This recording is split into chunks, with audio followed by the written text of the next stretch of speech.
So in this video today, I'm going to be doing things a little bit different. It's just going to be me and thee, and I thought I would show you what is in my camera bag for this year. Now, if you remember a couple of weeks ago, I did post a video on why I am shooting with slightly older gear, just in case any of you are wondering why I'm here. But if you haven't seen that and want to know why, if you click on the video, no matter which corner they'll be here, you know, you can go and take a look at that and see why. But yeah, so we're going to go through everything. We will start off from the top, start off with the bag, and we'll work our way through and take things out one by one. So I thought I'd show you my lenses, my flashes and stuff like that. So yeah, something to do, I suppose. Right, so let's start off with the bag. So we have this bad boy just here. This is the Lowepro AW450 Mark II.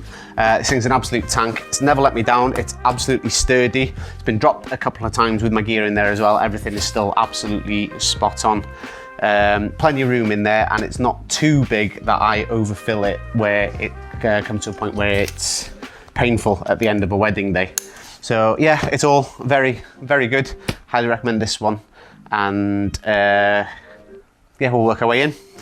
So on this side, we have the Think Tank pocket rockets.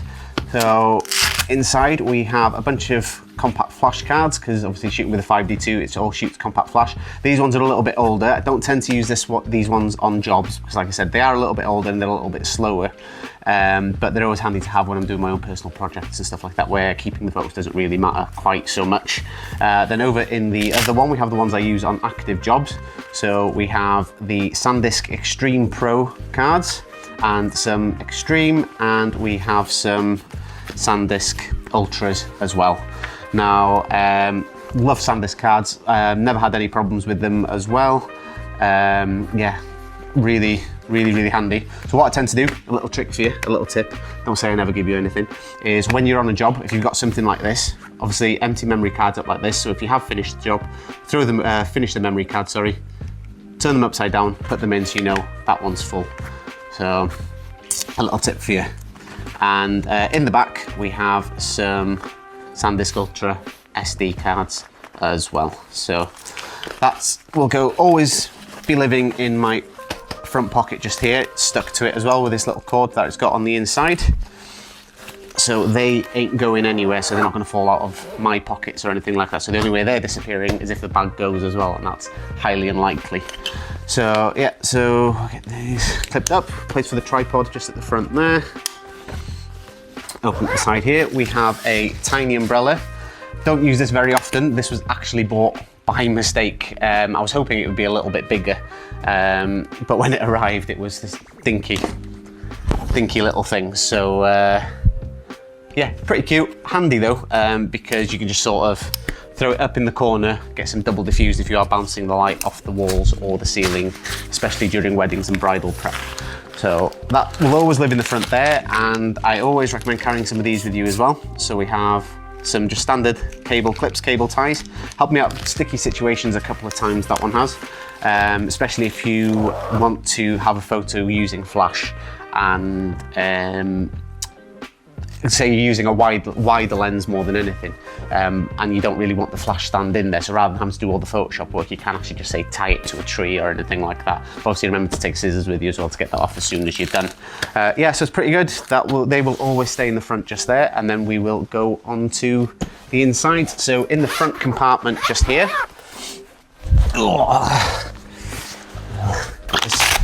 open, we have just some general stands for lights and flashes and stuff like that. They will live in there always. And there's some more flash stands as well. They will always be in there. And we have the Holdfast camera strap as well. This is the dual one because I do shoot with the 35mm and the 85mm at weddings, so I do dual wheel cameras. So it's handy just having the two right next to me just there. We have the Rogue 3-in-1 flash grid. Again, if you want to get a little bit creative, put some colour into your flash photos or anything like that. Got some gels, you've got the front, and then you've got a range of grids as well. So absolutely superb little piece of kit, always have on you just in case, like I was saying. And that will always live in the front just there. If I'm on a job, I'll always take either my iPad or something, and they will live just in there. I do have details, I think, from my last job. Yeah, seems like it was so long ago now with everything that's been going on. So in the front, just there, we will have a pen and a notepad as well. So they will come with me on every wedding. I do keep most of my details for the day on my phone. Things like a list of the group shots like that, and I do tend to just scroll through that when we need to, but I will always have them written down on paper as well. Because the last thing I want in the middle of a job is to lose my phone or drop my phone and it break or something like that, and then not have access to any of the details that I need. So they will always live in the front of the camera bag, just there, and then we'll move on to the exciting bit. Right, so we have the Canon 430 EX3, if I can, yeah, there we go, EX3 with the orange gel adapter thing just on the top. And we will have the slightly older 430 EX2 camera case. That will always go with me as well. So the last flash that I do tend to carry with me, I've not actually used this one before, is the Kenro KF101, I think is the model number. Yeah, nice cheap flash, always good. I don't really spend too much on flashes. You know, I've got my Canon one just there that I rely on for most jobs because of reliability, but if I'm just using some as backups or some that I just want to throw in the background, I do go for the cheaper ones. I think this one was about 80 quid, I think, something like that. So it tends to come with me and stay in the bag for spare. So it's got a spare place at the bottom just for batteries, and we have the little dome diffuser as well. So they will go in there. So for my triggers, I used the Yongnuo YN622Cs. I've had these a while now, absolutely superb. There's a bloke who I've done quite a bit of work with. He uses the Pocket Wizards, and he's always extremely frustrated by the Pocket Wizard stuff. The amount of times I've seen him just sort of throw it because they've not worked. He just had enough and just grabbed it and just thrown it just because. Whereas these never let me down. Really, really, really simple to use. And they allow me to control my flashes remotely as well. So I can throw this on top of the camera, these two on my flashes, control the groups and stuff like that, so I can control them all individually. And this is especially handy if they're inside big soft boxes or umbrellas or anything like that. So yeah, nice and easy, simple to use. That will go in there as well. So we'll go on to the lenses. This is one that I used to use quite a lot, but not so much anymore. I have the Canon 24-105 f4L. Like I said, don't really use it so much anymore, but it's always handy to have, especially when you have the larger group shots and stuff like that. Optically, it's great. It's never had any issues. I have got a slight scratch on the front, but I did that about 2 or 3 days after I had it, which was gutting, but it's never really affected any of the photos, so I'm not bothered having it replaced. So yeah, that's my first lens. Then I have the Sigma 35mm 1.4 art lens. Fantastic, absolute game changer this was for me. It's one that I'd always wanted for a long time before actually taking the plunge and buying it.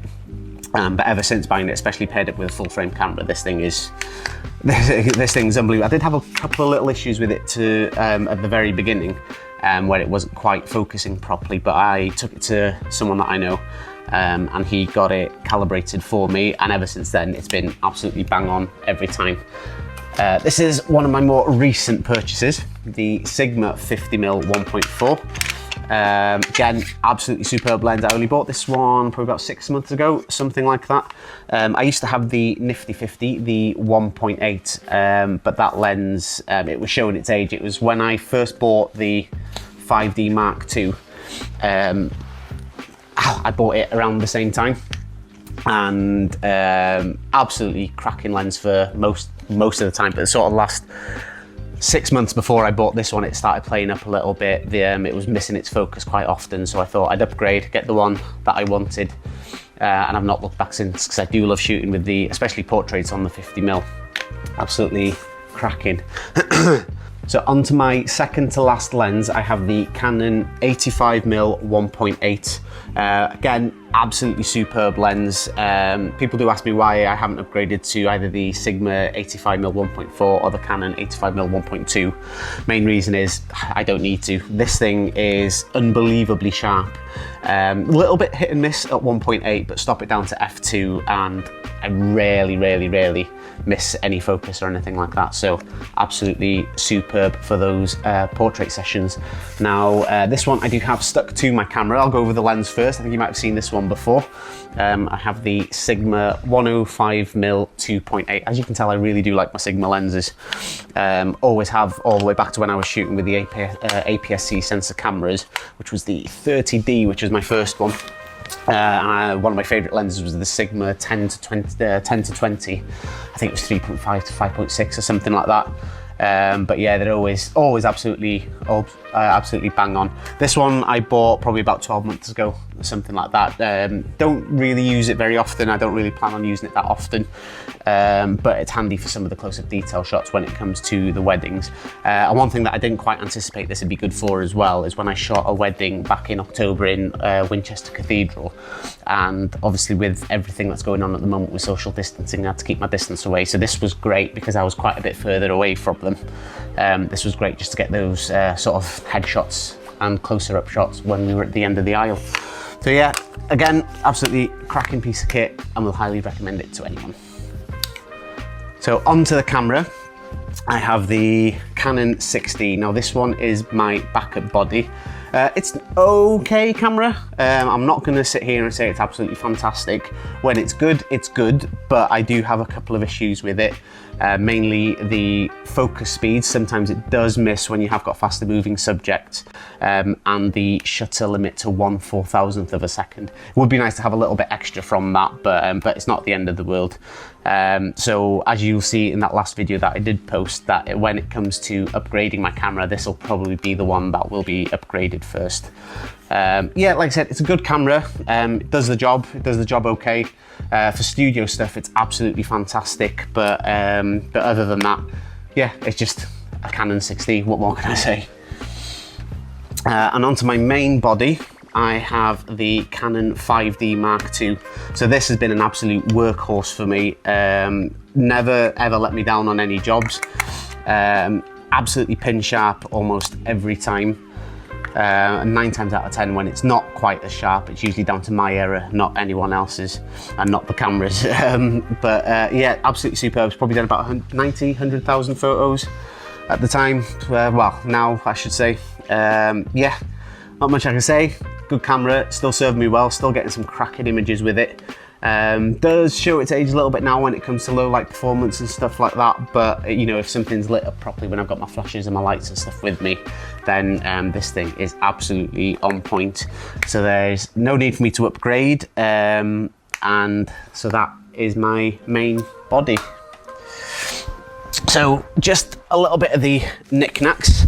I have usually got some batteries in here that I always keep. I do prefer using you know, ones that you purchase from the shop rather than rechargeables, mainly for convenience, because I am absolutely hopeless when it comes to charging batteries. I'm always and forever forgetting. Yeah, so if I've got packs of batteries in with me, I can throw them in the bag and I can just sort of forget about them. Quick drink, 'cause I'm getting a bit thirsty. So next, just at the bottom, we have this just here. Just a little pouch that we throw down there. This is where I usually keep my batteries. In the left one, just there, will be my fully charged batteries, and then when they're finished, I will put them in the right. I do have a couple of these. I only have one on me at the moment, but I do have the NovaFlex ball heads. These things absolutely brilliant for if you want to keep things nice, light and simple. You don't have to worry with tilt heads and stuff like that. So yeah, absolutely brilliant. Bring it back just in there. Don't actually realise how much shit you've got until you actually pull it all out. It's needed to be done for a while, so. Yeah, so tethering cable, nothing special, just standard old USB cable, which is that one just there. Yeah, nothing special about that, that can stay there. I do have a Manfrotto head for a Manfrotto tripod that I have got, well, it's not here with me. it's not here with me now, but the ball head is usually in here. Because there's something else that, not the ball head, the plate is usually in here because that is something that I do tend to lose quite often. I do have the Format Hi-Tech filter systems. So different ones, hard stop, soft stop. I have got a Format Hi-Tech adapter to put on the front of the camera, but most of the time, because I don't really like to use a tripod or anything like that, I will take the filter out when needed. And some people, especially landscape photographers, are going to call me an absolute monster here now. But I will take them out, and when I'm shooting, for example, if I was shooting with this one, I would literally just hold it up in front, just like that. And then, yeah, nice and simple, no point faffing. But then, really good little filter systems. Slight purple tint to them, but nothing Photoshop can't fix anyway. So they can go in there. And then in here, I usually have a micro SD card adapter, so I can put everything on the computer or the iPad while I'm out. And then in here, I have the bottoms to go into the cameras for the hold fast strap. So keep them in there nice and safe, and then that's almost it. At the top, we'll always keep a pen, like I said, spare one in case I need it. That's just crap. And then a lens cloth as well. So that is pretty much it. Nice and simple. Oh, one thing we cannot forget at the moment that I do take with me everywhere is hand sanitizer, because really got to be safe. Yeah, so that is pretty much it. Nice and simple. That is my camera bag. Now I'm going to have to put everything back in and try and put it back in some sort of order, actually, because it's sort of gotten a little bit unruly over the past few weeks, where I've just sort of been taking things out, throwing it back in, and experimenting with different things with all my lights and stuff like that. So yeah, throw it all back in, good to go. And then, so that is my camera bag for 2021. So like I said, if you want to look at anything at all, I will put links to everything in the description down below.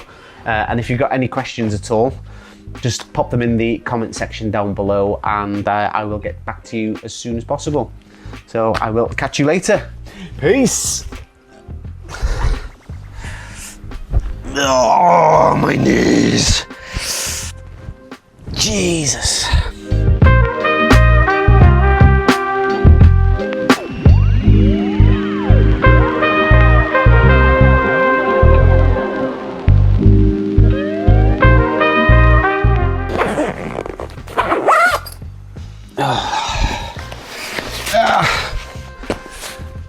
And there we go.